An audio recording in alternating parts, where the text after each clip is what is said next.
Good evening, Foodservice Power Plant Network. Oh man, welcome to Wednesday evening, 7 p.m. Mountain Time. It is really great to be with you. So glad to have you join us tonight. We have an awesome conversation with another industry leader. Miss Alison Cody is going to be sitting with us for the next hour or so. And boom, Mike Kloshman's in the house. Right back at you, buddy. Boom. There you go. Alison is the executive director of Mafsy, which is food service supply and equipment representatives in the United States. For those of you who aren't on that side of the industry, maybe you're in food, maybe you're in restaurants. When you get plates and ovens and forks and spoons and all the different stuff, you get Eric is on, yo brother, boom. That all comes through the supply and equipment side. And virtually every manufacturer hires manufacturers representatives in different regions throughout the country to go get you that product. And Alison is the woman who's the executive director who runs that organization. And she'll be joining us tonight. A quick shout out and thank you to Cowmill for sponsoring this and supporting these positive conversations, etc. Let's see real quick where Miss Alison is. We pulled it off this morning, and I'm a believer that this is going to be perfect. Let me see if I have to invite Alison again. Alison, I believe the technology gods will be on our side. Alison wants to be in the video. I want Alison in the video. Alison, we're going to approve that. Fingers crossed. We pull. Neil's on. Allison! Hi, Jason. Oh, it's even worse than I thought. I was trying to get good lighting. No, it's great. It's great. Pull your camera down a little bit more so we can see your face. There we go. Although we love the pictures. I love like the vibe in your, you know what? Maybe I need to put my phone up a little bit on my screen. I'm like, really, there we go. That's better. Hi, thanks for joining us. Yes, I guess I need better lighting, but that will be for next time. Next time, you got it. This is great. This is outstanding. We have, I can't see everyone who's on, but there's a great group already. Eric McPherson is on, Kate McDevitt, Larry Wange, Big Mike Klosterman. So Allison, you draw a great crowd. So cheers and kudos to you. Well, thank you, Jason. This is just awesome that you're doing this. So I'm really honored that you asked me to do it. Oh my gosh. Heck yeah. Well, I mean, you and I have known each other some time. Yes. Your sister is on. Yo, Jennifer. That's awesome. And, you know, so I love that I've gotten to connect with you as a friend, but also watch you. You know, whenever I speak of you, there's a moment I typically think of where you and I were sitting in a hotel lobby. It was at FIDA 2 years ago. And we were sort of mind mapping order path at the time. I don't even know that it was called that. And you had this vision of the technology and everything. And you like took a notepad and you created all these boxes that like led to one another with all of these things. And I remember looking at it thinking like, I don't even know what's happening right here. Like this is so beyond the realm of anything I understand. And I think we nicknamed it the manifesto. I think you're right. Yeah, the manifesto. You're right. Jennifer Cody says hi. Carrie Clements wants to know, why is Allison on camera here but never on our board meetings? I know, because I need to work on my lighting.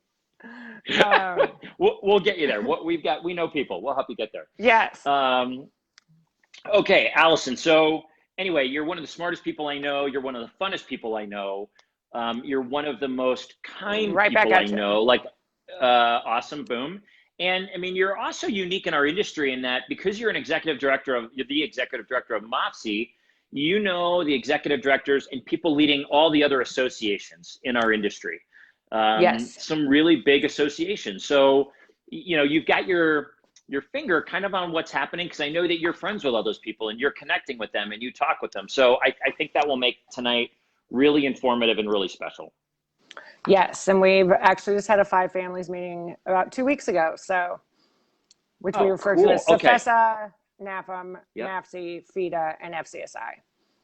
Okay, So and for those that aren't necessarily on our side of the world watching, that's the manufacturers that are making the equipment, the supplies, all that kind of stuff. That's the distributors who are selling it, FIDA. yes, That's the service agents that are fixing the equipment in the field, like our buddies Rich Malachy, who might be watching tonight, John Schwint, etc. That's the consultants that are creating these big projects that happen all over the country. They're the ones designing it, kind of behind the scenes. And then, of course, the manufacturers reps that are out there selling it and in the field, et cetera. So for anyone who doesn't know the vernacular of this world, that's what all of those families are. you can think of them as sort of the 5 spokes on a wheel. If one of those spokes isn't there, the wheel can't turn, because the manufacturers make it, the dealers make it available for sale, the reps help support the dealers, and the manufacturers make that product available for sale. The consultants or the kitchen designers design the kitchens, and the service companies help maintain and service. And so all 5 of those spokes of the wheel help the operator be successful. And with one of those spokes gone, that, is where breakdown can happen. So we all rely on each other to keep the industry rolling. Oh, I love it. And it's so important that each one validates everyone's role. I think that's so key in maintaining respect, moving forward together, setting initiatives, et cetera. George Boutique says, hi, George. What's up, buddy? Jeff Yates. Yo, what's up, peeps, he says. So Alison, real quick, give us a little bit of your history. How did you what's the story of how you became, Dustin Gill is on, yo, buddy. How did you become the executive director of Massey, and how long have you been doing this? I've been with Mafsy since 1995, most on and off, mostly on. I've left a couple times, but for very short periods of time. We sort of have a codependent relationship, I guess. So that would be 25 years so it's probably more like 23 for the couple times that I worked for a couple of different associations. And I started out as their PR director, and that was in 1995. I walked through the door of a company by the name of Smith Buckland. It was an association management company out of Chicago. They also managed NAFM, and only about 10% of all of the 200 associations are what were considered other, which are something that was not healthcare or was not technology, and MAFSI was one of those. So I walked in my first day of work, and they assigned me to 2 groups, MAFSI and the National Association of Metal Finishers. Oh, okay. And so it was fate. So that's how I got assigned to MAFSI. So what made Mafsy so cool? Did the metal workers not like to karaoke or something? They did not like to karaoke. And neither did all of the healthcare or the technology associations that Smith Buckland managed. So like I said, Mafsy was in this very small category of other, which included NAFM, the Fancy Foods Association, the American Beauty Association, I believe. And there was just this whole sort of group that didn't fall in healthcare or technology. So I was super lucky to be assigned, and it was a match made in heaven. And that's awesome. It is true what they say. I mean, I never knew that the food service industry existed, but once you get in, you never get out. Even though I'm on the association side and not technically on, your side or the sales side, it still is. I can't imagine being in a different industry. What makes food service so fun? So why is it that when you get in, you can't, or you don't, or you won't get out? What do you think it is about the energy or the charisma of food service? I think it's because it's probably the best B2B industry to be in it. It has such an emotional pull for everybody. People associate food. Food is associated with so many life events and so much happiness, and so when you're able to work in an industry that can help provide that happiness and provide those memories for everybody, and it helps young children get through school. It helps people that are sick get through illnesses. So I think it's a special industry to be in, and everybody in food service is so passionate, whether that's a chef, whether that's a sales rep, whether that's a dealer, a manufacturer. And I think it's just helping feed 300 million people a year. And also, we help move the North American economy. No other industry can say that. So, I mean, I guess they could say that, but we won't let them. No, we won't let them. So I think it's just such a neat industry to be in. And I'm thankful every day. So the number of people, friends, either on LinkedIn, colleagues or friends on Facebook, who have said that their first job as a kid, to your point, was in food service, is like, who aren't even in food service anymore, but that's where they learned ethics and hard work and grinding it out and service and listening to a customer and being able to be berated by some goofball and keep going is really fascinating. Did you ever work in a restaurant or in food service when you were a kid? I did. I did in college. I worked in a restaurant and it was great. It was a sports bar, and had a great time. And I also worked in college as a waitress at sort of the fanciest restaurant in Ames, Iowa. So nice. Awesome. Yeah. It's by the way, Jeff Yates is sharing with us, stainless steel is addicting. That's why he can't leave the industry. Jeff, I love it. It's magnetic. I have a little story about Jeff that I love that I tell people. We had the Massey conference this last January, and it was in San Diego. And one of our past presidents, Chris Jeans, performed with his band, a bunch of high school buddies from Toronto, at our conference. And I saw Jeff Yates was there, but I saw a comment that he put on Facebook or on LinkedIn, that same night that said, I can't believe how lucky we are to be in this industry. And it's a picture of Chris Jeans rocking out on stage. And he said, I'm just surrounded by all these great people. And we have a fellow rep on stage singing. And I don't know, I just wanted to give a shout out to Jeff. I always just loved that LinkedIn that he put up there. Well done, Jeff. You nailed it on the head in terms of what this industry is about and really the true value. I mean, great. We love moving boxes. Jeff loves stainless steel, all that kind of stuff. The people piece is almost all my great friends anymore came from this industry. People that I share real deep life with. There's a deeper bond, I think, that happens here. And maybe it's because so often we break bread together. Maybe that's the thing, because you inevitably get those deeper conversations, those moments, sharing stories outside of, just everyday work. Carl says he's in the industry because no one else would hire me.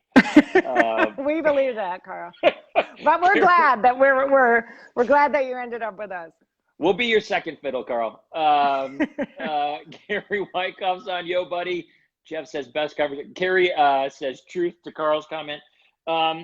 Okay, what do you do, Alison? My first job, by the way, I was 14. I was a host at a sports bar called Gators in Philly, outside of Philly. 14? Yeah, I was a host, like maybe 14 and a half. And it was like the sports bar for all the Florida Gators fans. So like every Saturday they would come in and it would just be chaos with people. And I think their colors are blue and orange. And it was fun. I mean, I learned a lot. You're around a fair amount of drunk people in those on Saturday, but it was great. And I think it's a part of everyone's story.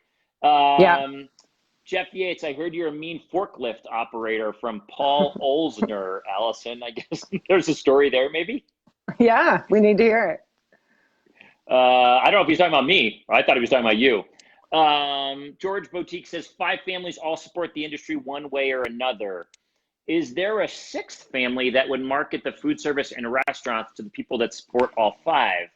The restaurant customers, the people that eat out often. What can be done to get more people out to eat right now? With all the rules and everything, is there anything else that can be done to get more people out to eat from your perspective? I think we seriously need to, and we've been having some great conversations with NAFM and holding some phone calls, and the board was talking about this last week. We have weekly board calls. I think that we really need to put our heads together and help the operators figure out. I think everyone's just kind of holding on, but we need to figure out what we're going to do about winter and how we're going to be able to transition to indoor seating and make it work, or keep outdoor seating and make it work. And I think as reps and manufacturers, we really need to get some solutions, and, you know, working with consultants and everybody else to get some solutions out to these operators. I think everyone's just been holding on that it's summer, and I think a lot of the country got a rude awakening yesterday that it's not going to be summer very much longer, including you.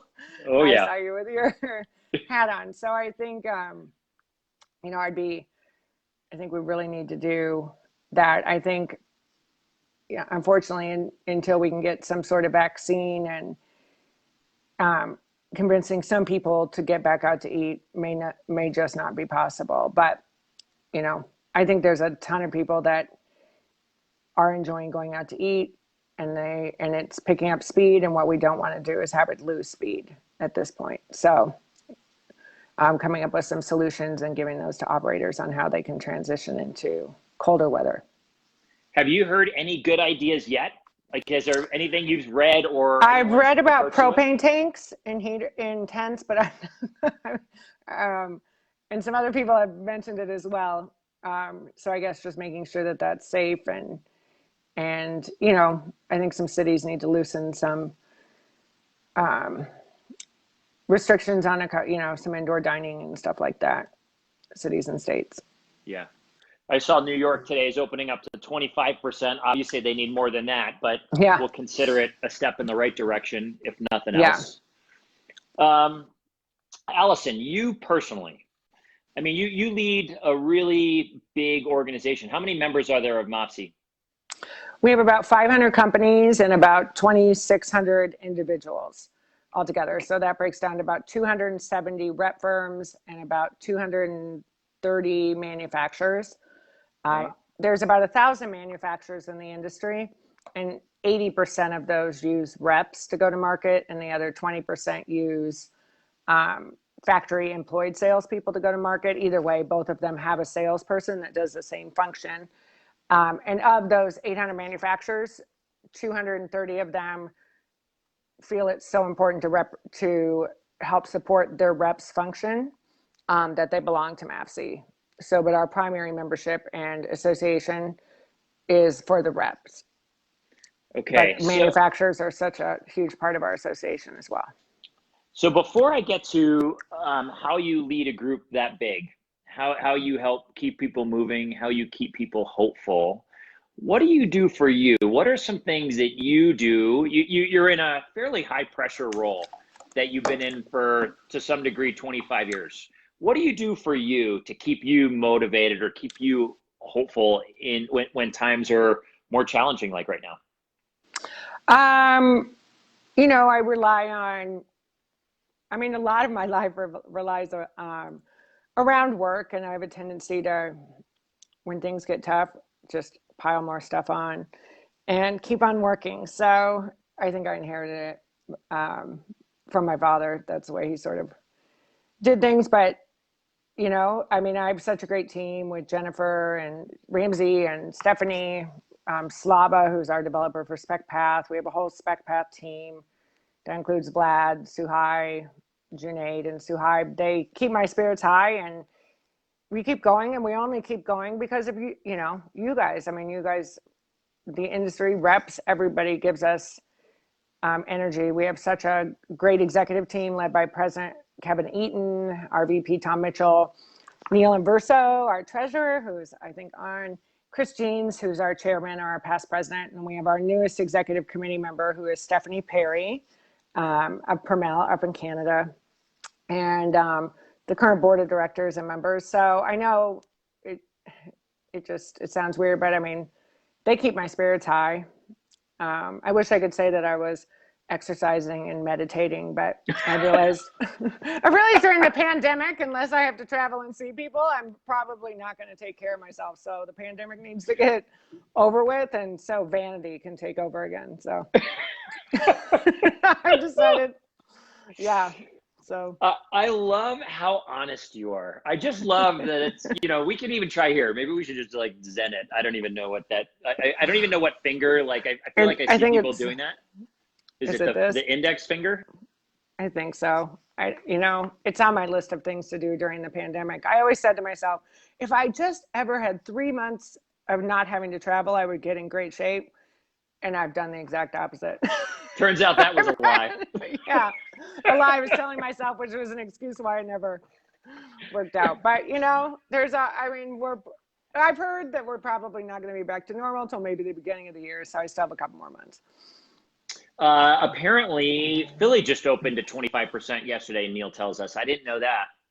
Oh, that's great. Yeah, that is great, Neil. That is great. What's something that has changed, Alison, that you're either hearing from Mafsy members or you're seeing just in your own life that you're like, you know what? I hope this change stays this way. Maybe it's a bit of a less chaos. I don't know. To some degree, chaos is fun. Industry when it's going and there's energy and you're moving and you can't keep up. There's something really fun about that. But is there anything that you look at and you're like, you know what? This is a change that's happened that's maybe been forced, but I like this thing and I want to keep it going. Yeah. I think a lot of people that my friends and you guys that I work with, I think that it's helped people slow down a little bit. I think it's helped, it's so hard to say this because slowing down to us is not necessarily a good thing as an industry, but I think, everybody was moving at such a fast speed. Every industry was it was, every industry was just gangbusters. And so I don't know, maybe, helping people reconnect more with friends and family. I've done it.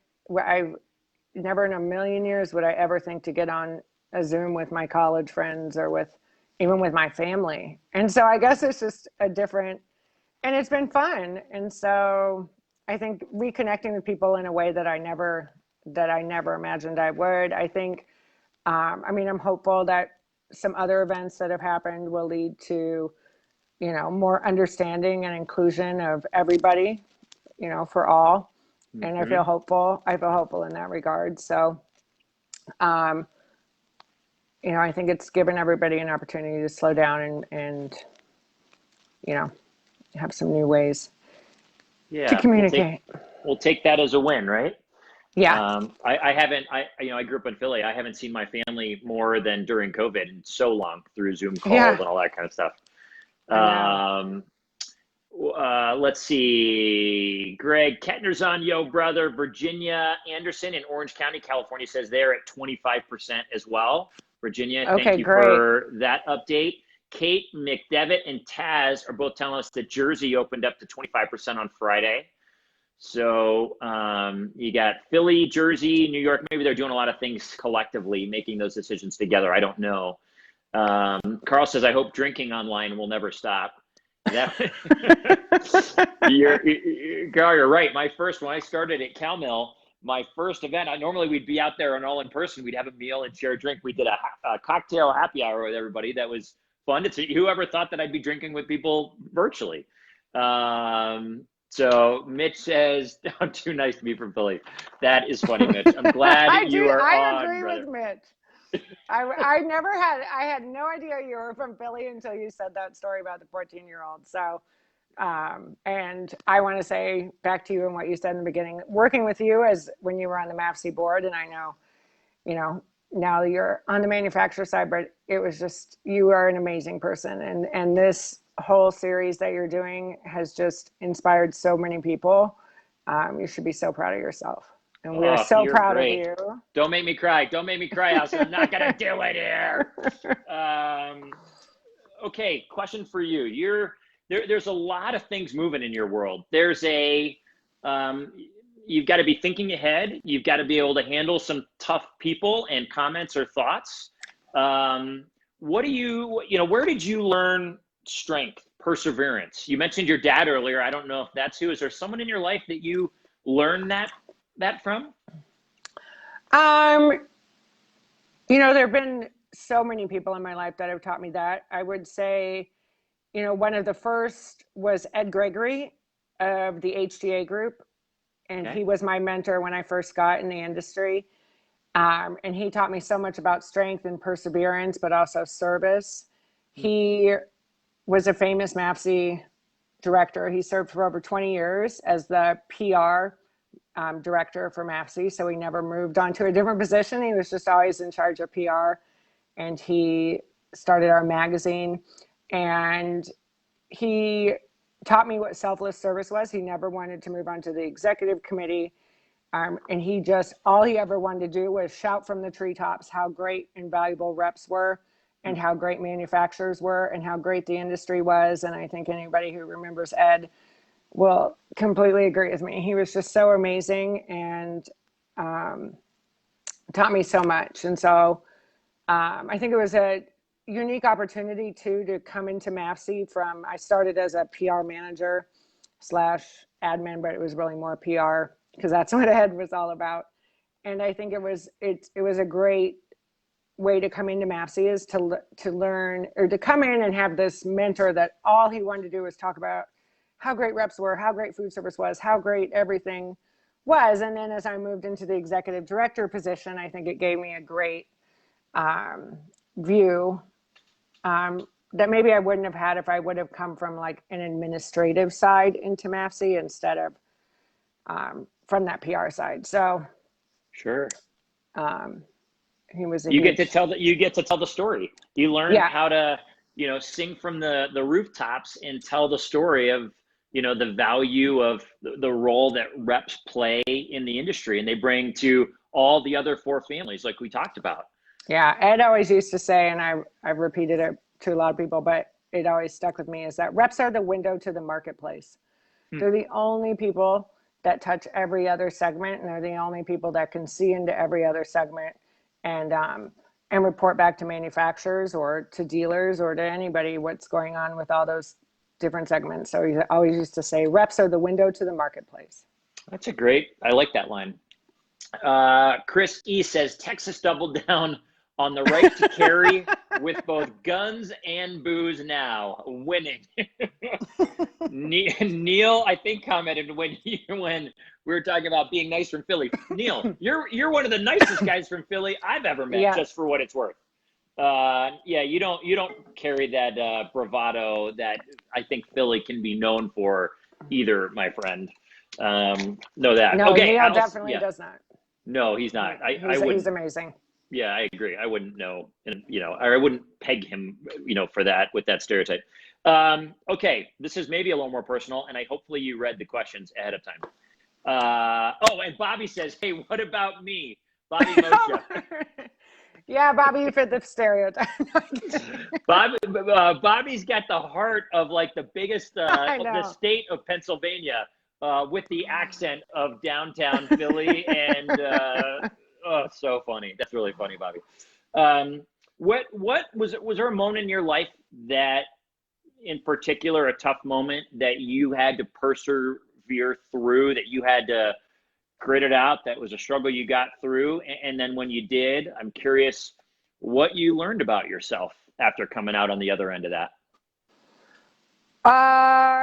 Yeah, I mean, I think I have a couple, kind of on both sides, but they both had similar. So the first was working with Joe Ferry and the board and Slava and a bunch of people on SpecPath, because we created and launched a software program, which I'm still amazed at today, that a bunch of people who didn't know how to do one, and we just sort of knew what we wanted it to look like. And there were times when I didn't think it was going to happen, but I guess so, to never say never, and what you can do, and just keep learning and read articles and do all that stuff. And I think the second thing that was the hardest was when the pandemic first hit. And what Mafsy could do, and what we were even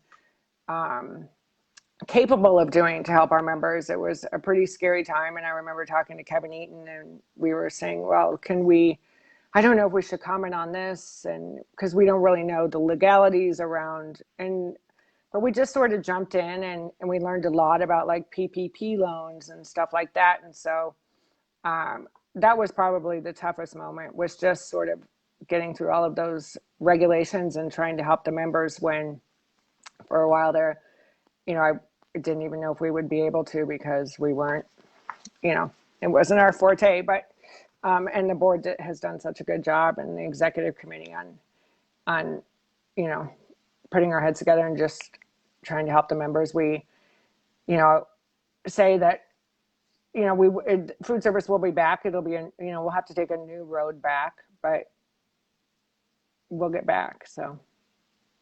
Are you have, so going through those things, you've accomplished, you and the board that you've worked with for years. And the staff, yeah. And the staff, which evolves, right? It's not the staff as much. The board is always evolving. People on the board, leaving the board just through term limits, et cetera. And then your staff, which evolves to a smaller degree. You've accomplished a lot in the last 20, particularly 10 years from my perspective. Are you someone now, having got to be a part of that and help lead those changes, who now says, you know what, I've done enough, I've worked through enough things that we thought were impossible that I just know we can figure it out? Or every time something new happens, is there a part of you that's like, oh God, fingers crossed on this one? No, I think we've adopted, we'll figure it out. I think just like I don't know how to put this, just like a dog sort of is like their owner. I think the executive director sort of adopts the attitude of their members, and there's no one more with a can-do attitude, and that it always can make things work than a rep. And so, you know, I think it's the encouragement and the board feedback, and we can do this, and, you know, we take chances, and we're usually successful, which, you know, knock on, I guess, glass, not wood, but, you know, so we've taken some chances, and it's been fun. And so, yeah, I don't know how to, it's taking the chances and doing some of those hard things, is in my nature. And I think it's in a rep's nature. Who else is going to start their own company on a 30-day contract? Sure, and pay no commission? kidding. So I'm in good company with. Do you, real quick, Rio is on, says, good evening. Good evening, Rio. Hi, Rio. Hey, buddy. Glad you're with us. How are you? Yes. Neil and Bobby and Chris are having fun. I love it. Bobby says, speaking to you, you've been the best for Mafsy. You've been a great friend to all reps. Thank you for all you have done, Alison. Oh, well, Bobby, thank you. And, you know, we wouldn't be anywhere without people like your father. He still, he was such a great guy, and led this association into the, you know, mature lions, and ran that group. And so, you know, we're built upon the shoulders of the people before us. And, you know, fun fact, the other day, I was going through some old documents from the 60s, and discovered that FCSI and Massey had the same executive director in the 1950s.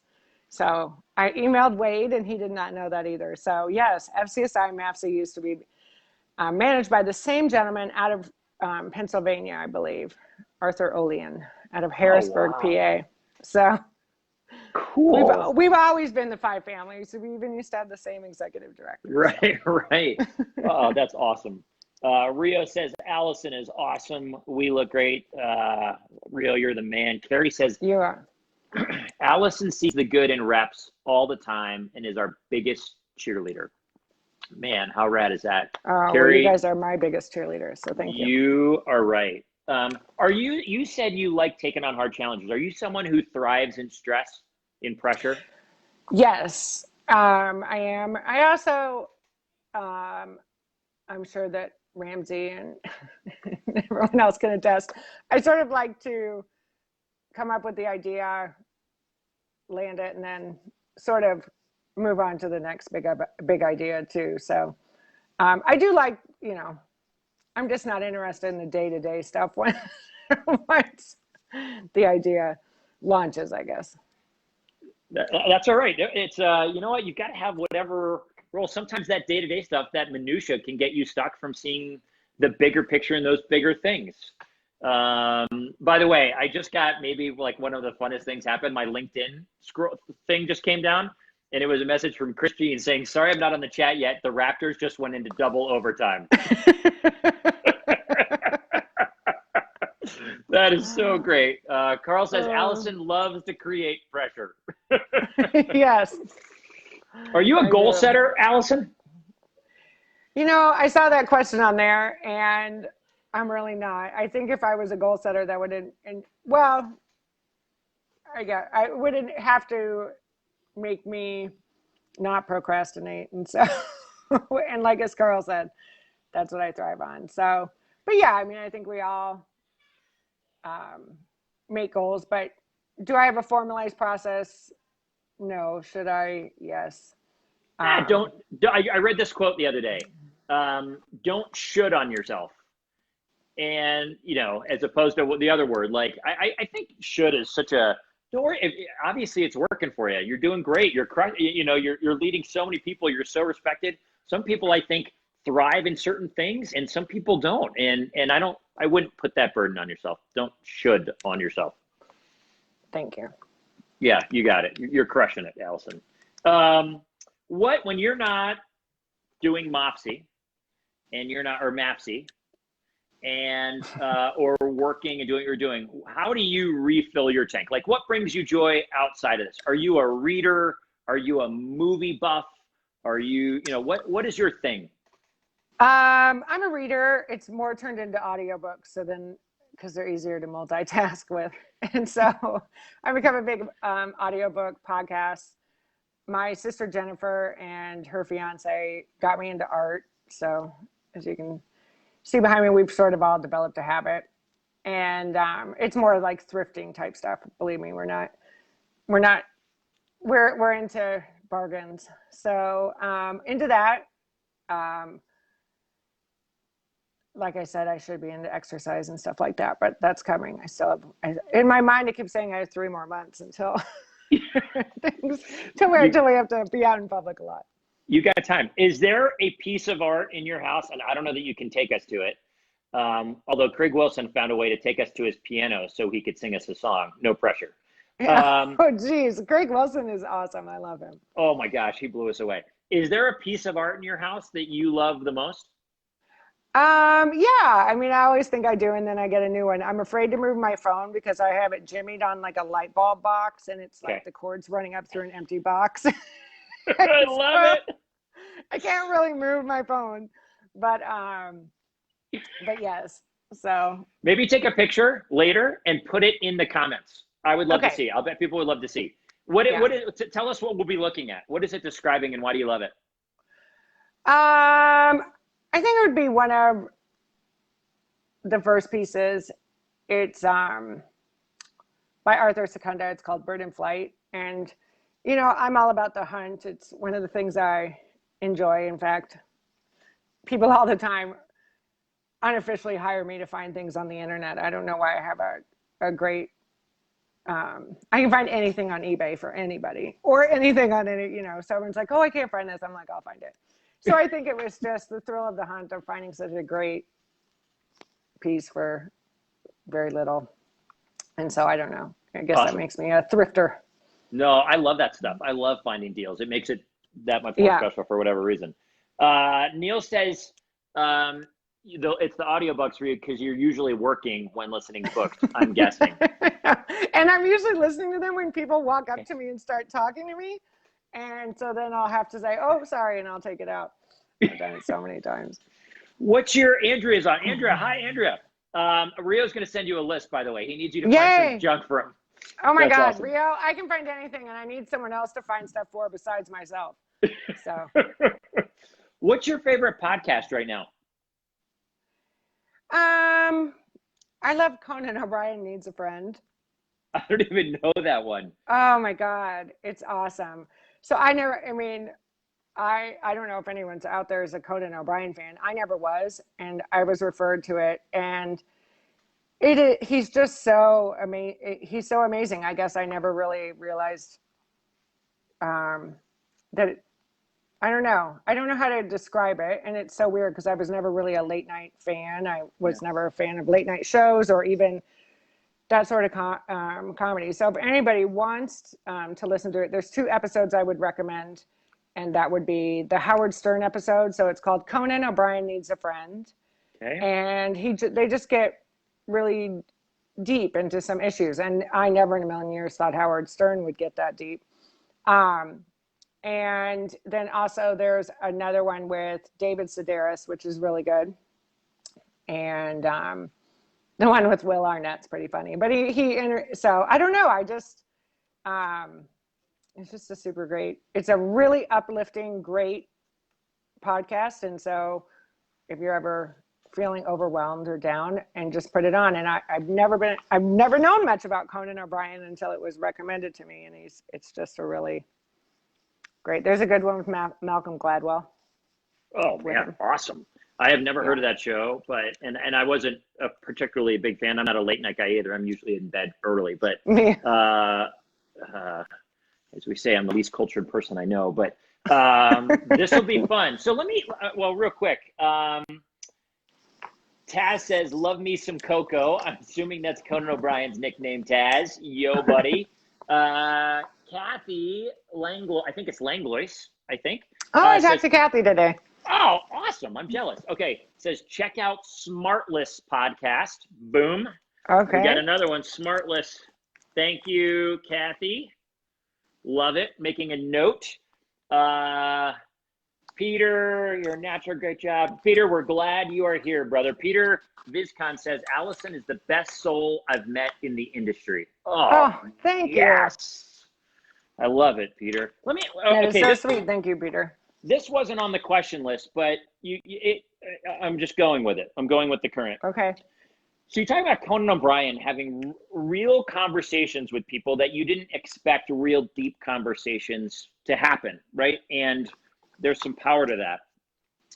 Do you feel like right now with what we're going through, COVID levels of isolation, that's opened the door to greater levels of depth with the relationships you have within the industry? Yeah, and I think it's opened it up for everybody. I think, everybody was sort of put in the same position at the same time, and there was a lot of fear, and I think it took down a lot of barriers that I think will benefit everybody. It showed people's vulnerabilities, not only in business, but personally. And so I think that kind of when I said everybody slowed down, and, I think even like we talked about earlier with our families and the way we communicate with them or our friends and how we're having these conversations with them we were never going to have before this happened. Yep. So I think it's opened up a lot for everybody to have more deeper conversations and maybe deeper meaning, and gave everybody a chance to sort of, not get perspective, because it's not the right word, because we're hurting right now as an industry and as a country. And so I don't know if I answered your question very well. No, you did. Do you think, I agree with you. I think the idea I guess I sort of, yeah, go. We started, I guess for instance, like the conversation with Howard Stern and Conan O'Brien, it focuses on depression and stuff like that. And I think that, you and I shared this experience at the Mafsy conference when we had Ben Nemton. And so that was, we've already realized that Mafsy was moving in a direction, thanks to our Rising Stars, and which is our committee for people under 40, is that work isn't only about getting the work product done, but it's also about mental health and making sure that people are mentally happy and fulfilled in their jobs. And so we hired the speaker at the conference, Ben Nemton, and he focused on depression and sort of, what do you want to do before you die? And everybody was so moved by that. And, I was so grateful for that session. But then I think, then COVID hit, and now it's even deepened sort of, and I think just how people have stepped up. And I know everybody in this industry, if they could, would have kept every single employee, and that they could, and tried, and just the amount of caring between employees and their companies, or within certain associations or even across the channels has just been amazing. And I think the support that everybody's giving each other, what you're doing with this podcast or series is just amazing. So. Yeah, that moment affected me profoundly watching Ben. Neil just said, I can't forget that one. In fact, I think Neil and our friendship grew dramatically in that moment after Ben. The conversation he and I had on a personal level after Ben, after someone opens the door to, listen, we're going to go here and it's okay to talk about this. I've never seen more tears at a Mafsy conference than in that talk. And by the way, anyone who doesn't know what we're talking about, Ben Nemtin, go on YouTube, and he gave virtually the same talk to, I don't know, a year before to Cisco, CISCO,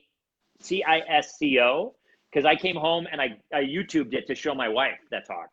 And so you can go find that talk. And it was really powerful, the idea of having a bucket list of going through hard stuff is okay, that we all do, the ability to connect with people and talk about it. You don't just have to keep these walls to pretend that you're bulletproof, et cetera. And so it opened the door to maybe a different part of the current of Mafsy and of the industry that honestly, frankly, Alison, maybe was the best timing of that talk ever to help kind of grease the wheels for what we're going through now and open a door to be vulnerable that maybe we wouldn't have recognized we could take. Yeah, I agree. Kathy, I probably totally butchered her name. It's Langwa. Kathy, by the way, people call me Wangy all the time. It's Wangs. You didn't, but I'm in that club with you. Langwa, I'm on it. Carrie says you can email him your bucket list. That's awesome. You can email Ben Nemtin your bucket list. I've created like 8 things, but I really need to sit down and do like 100 because that would be really fun. Bobby says, great job. Joe Carcione is on thumbs up. Yo, brother. Hey, Joe. Shannon Solomon, you're both amazing. You too, Shannon. Shannon came and spoke at Massey this year. I was going to say, is that Shannon Solomon? Hi, Shannon. How are you? Thank you so much. Oh, my God. Love it. Okay. Have you gotten dancing lessons yet? No, I have not. So I I have that when you listed things that I want to have accomplished. I was going to say dancing. So I told Jason when we had to tell each other on our bucket list what we wanted to accomplish. I said, I want to learn how to dance. And so I told him a little story about when I was 30, which was about 20 years ago now. I took a dance class to learn how to dance. And it was just all adults. It was embarrassing. And I flunked. So that's not demoralizing. And so one of these days maybe we'll attempt a dance class again. But yes, I flunked a dance class, a solo dance class at the age of 30 that I took with other adults at like a rec center. So yes, is that me being vulnerable, admitting that? I love it. What is it about my dad, Larry? Great session. Thanks, Pop. Thanks, Larry. Carl says she doesn't need dance lessons. What a great dancer. I can attest. Allison, yeah, I've seen you dance. I mean, certainly not formally, but at karaoke nights or at that concert where Chris's band played. It's a blast. I don't think you saw me do. Yeah. I don't know if you saw me dance, but yeah, I will get up and embarrass myself by singing. I don't know if most people know this, but the MAFSI board has developed a bad habit of karaokeing together. So if you get on the MAFSI board, you will start to karaoke. Yeah, you will. Although I didn't get up on stage. I was so intimidated by it when we did it. Eric McPherson, awesome live tonight. Thank you both for Eric. what you do. Eric, you're the man. Thank you for what you do. Allison, What's the longest continuous karaoke session or night you've ever been to? Do you remember how many hours? No, it was probably one of the times that we did live band karaoke. Chris Jeans is always our superstar. Neil is great. So yeah, there's a place in Atlanta that the board goes that has a live band that plays behind you. The longest that our good friend Chris Jean said that he once spent with you 8 straight hours together at with a couple of industry friends at a karaoke bar in Palm Springs. Yeah. And then he says, that's yes. dedication. That's dedication. Yes. Christine's is correct. Yes, we did. There wasn't a lot of people there, so we went like every 4 times. One of us was singing, but yes, we did that. I forgot about that. I love it. I love it. Big Mike Klosterman, I've seen you dance at the Rock Bar. Oh yeah, I mean, probably a couple drinks. There's so many other people who could say that I'm not, that they've seen me dance and it wasn't pretty. So it's all right. It's all right. I love it. I love that that's a goal, and I can't wait for you to come back into that and just have fun with it. Chris, big thank you. Chrissy, so big thank you to both of us tonight. Jason, your natural, great ambassador. Chris, I love you, man. Allison, thanks for the awesome Mafsy leadership and the candid and open dialogue tonight. Oh, thank you. Yeah, thank you, Chris. XO to us both, right back at you. Allison, let me give you, just to let you know, you are, and I know we got like 10 minutes left. I would say the challenges, well, let me start with a question. You find a way to tackle things that everyone else says is untackleable, or challenges that the entire industry, I think, have looked at for 30 years and said, well, you can't solve that challenge. You and your team at Massey and the board that surrounds you at whatever moment, you find a way to do the impossible. What is it about taking a challenge that seems so overwhelming and impossible and figuring it out that's so exciting to you? I think it's just, what drives us as a staff is just helping you guys be more successful in business. And so, we tackle what the board and MAFSI tends to do is take an issue and, we'll survey the members, and so I'll use 2 of our most recent ones as an example. So, spec tracking or spec credit tracking have been a huge issue ever since, dealers and consultants began to provide their services nationally, and reps have never provided their services nationally. And so I think there was a, belief that everything would come out in the wash, because when a dealer was local and a consultant was local and business was local, it did kind of come out in the wash. But for the last 20 years, it hasn't. And so I think we said, what is the biggest pain point of MAFSI members? And at that point it was, we need to get paid for all the work that we're doing, when our consultants and dealers are going national, but we're still only getting paid locally. And so we tackled that and we took it to completion. Then we said, what is the next big issue that's going to be, that either is affecting our members or will be affecting them? And that was bringing young people into the food service industry. It's hard for reps to, for the most part, rep owners are the ones that will train the new personnel. They're also usually the star salespeople at the company, responsible, and reps wear a lot of hats. They're product managers, technical managers, sales managers, personnel managers, training managers, trade show managers. They have a lot of hats that they wear, not only for their channel partners, but also within their company.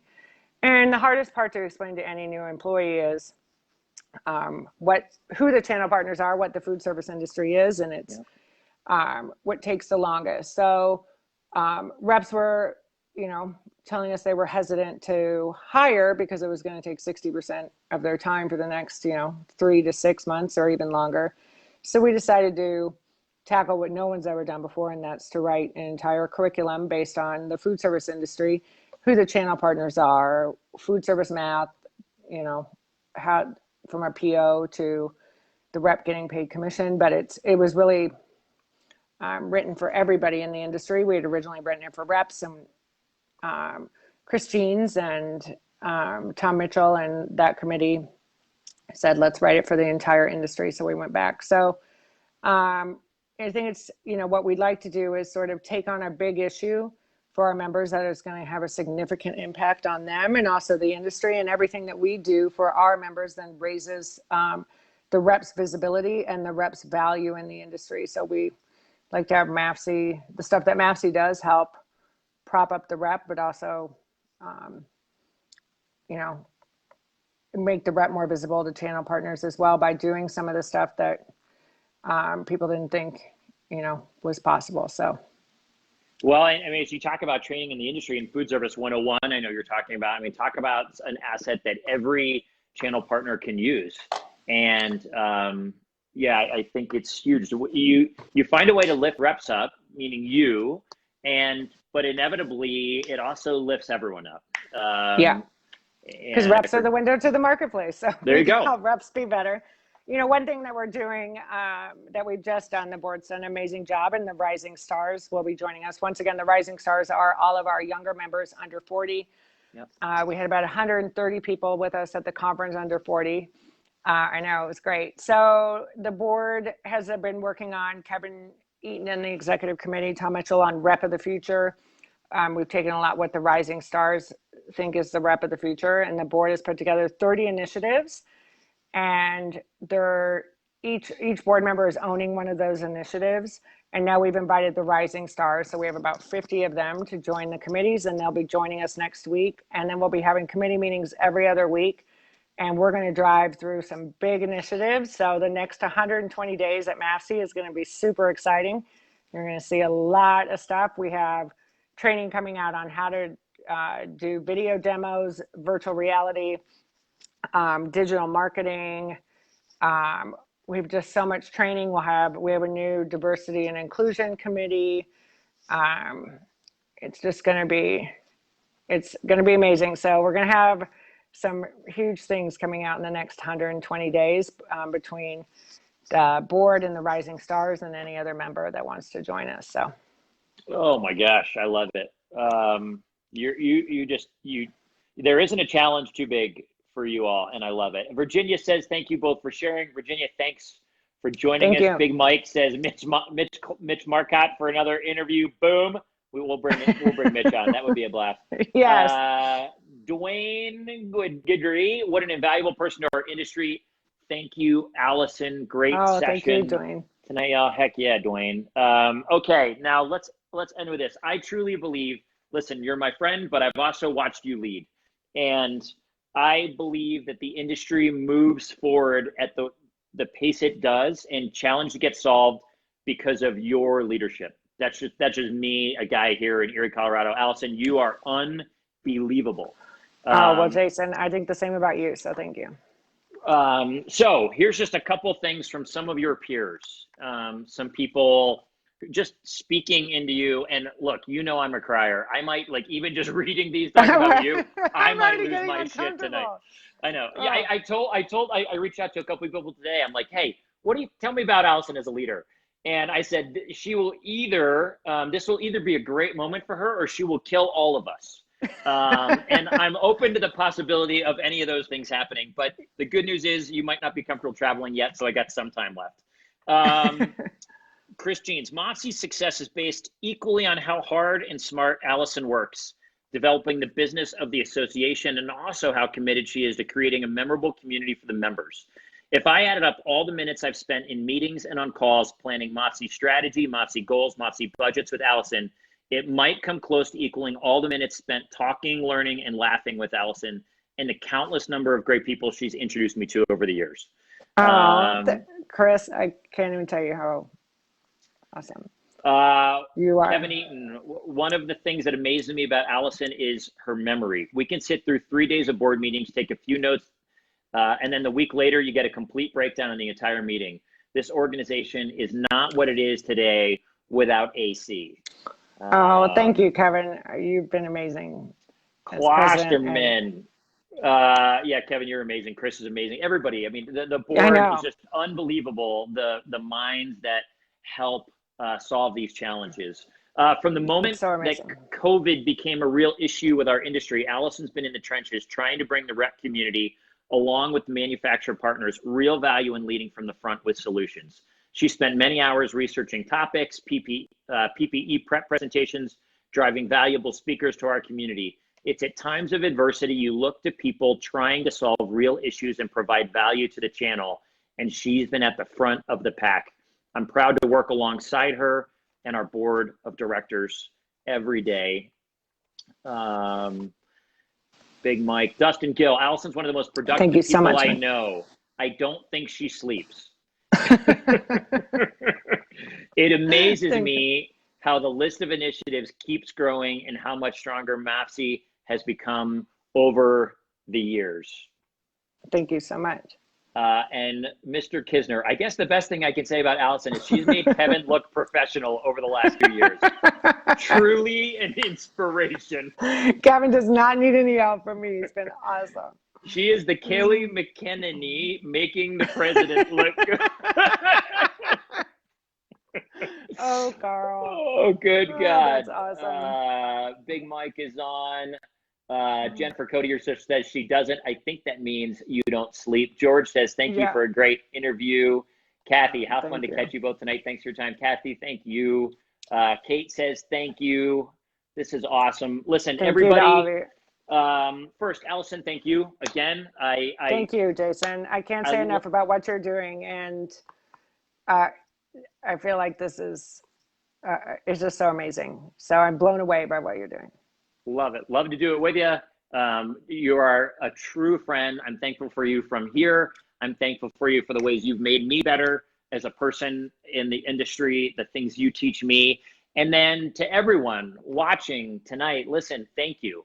Tonight was, I think it fit a common theme for what the community, the food service power plant has been about: connecting in community, doing it together, finding opportunities to be real, to share truths about our story, whatever that is, to find ways to get creative and try to solve challenges in the industry and lift up what we in food service do, help people recognize it's not just about the food, it's about the communion, the community, the connections that all happen around the food, and the food being a medium. So thank you for watching, community. We really appreciate it. Remember, you got it, right? We're doing it together. Epically proud of you. If you're looking at yourself in the mirror tonight, give yourself a pat on the back, because you're still going and you're still grinding, and it's hard, but you got it. To people who might be having a tough time right now, when we all go through ups and downs and waves, and who knows where you're at in your COVID journey, remember, just don't keep that story to yourself. Reach out to someone you trust, someone who cares about you. Just share what's going on with someone. Feel free to do that. You're welcome to reach out to me if you need to connect, whatever that looks like. Go see if you need someone, a therapist to talk to, whatever that is. Don't be ashamed of that. That Ben Nemtum talk opened that door to a lot of people to realize that that's just an honest part of doing life and doing it healthy, is finding people to talk with and connect with. So don't be ashamed or afraid to do that. Neil Iverso says the industry needs more Alisons and Jasons. Neil, we need more Neils, frankly. Yeah. Chris, my buddy Chris is on. You guys rock, you rock. My dad wants to know where the grandkids are. They are not in the office because chaos would ensue and everyone is banned from internet time so that you and I don't kicked off, Alison. Mitch Marcotte, love you guys. Stay classy, Mitch. We love you. Everybody, thank you, Mitch. Alison, thanks again. Everybody, thanks for watching. Thank you. Have a great night, and we will see you next week. Bye, everybody. Bye. Thanks, Alison. Thanks.